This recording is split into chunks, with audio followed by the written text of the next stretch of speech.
Waxaa lagu ag fadeexeeyay dad badan, waxaana loo sheegay inuusan waxba garanaynin. Uusan niyad jabin, wuxuu aqoonsaday inuu noqon karo ciduu rabo. Maanta adigu waa taqaanaa, anna waan aqaanaa.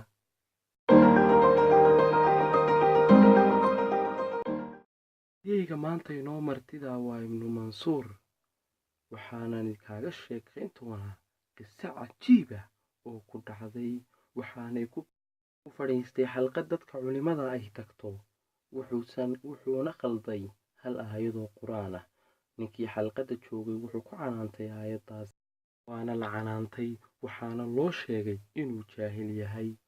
Cadho kadib waxa uu u sheegay in uu tegi doono meel laga jecel yahay. Waxa uu tegay meel lagu barto culuumta, wuxuuna bartay culuum fara badan. Wuxuu soo noqday isaga oo sheekh ah. Maantana kuwii ku jeejeesayay maalintaasi waxay u hoos fadhiisteen cilmigiisa. Maanta adigu waa taqaanaa, waana aabbaha qawaacidka ee aynu dugsiyada ku baranno. Ibnu Mansuur waxaana uu cafiyey dhammaan intii ku tiri hadallada xun, waxaana laga hayaa mid dhaxalgal ah oo ahayd wax qabso waana lagu caayi doonaa ee adigu weligaaga ha niyad jabin. Wuxuuna ku geeriyooday, Allaha u naxariistee, Basra kadib cadho uu cadhooday nin ay iskula murmeen cilmigii oo laga laaluushay. Berigii hore dhici jirtay waxaa la isula tegi jiray reer baadiyaha si laysu soo kala waafajiyo wixii kelmada ah ee laysku khilaafsan yahay.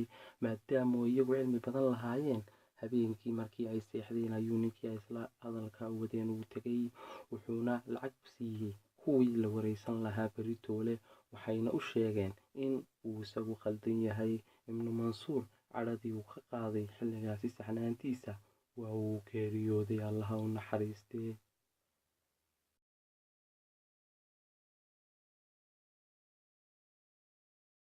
La soo yasay kii ugu fiicnaa adduunka, se maanta riyadiisa wuu ka dhabeeyey oo wuxuuna soo gaarsiiyey diintii.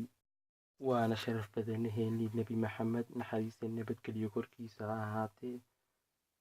Markaa sidee baan adiga lagu dhibaynin adigoo oo wax kala wadaa? Mar walba waa lagu yasi doonaa, se guushu waxay raacdaa qofka samraa.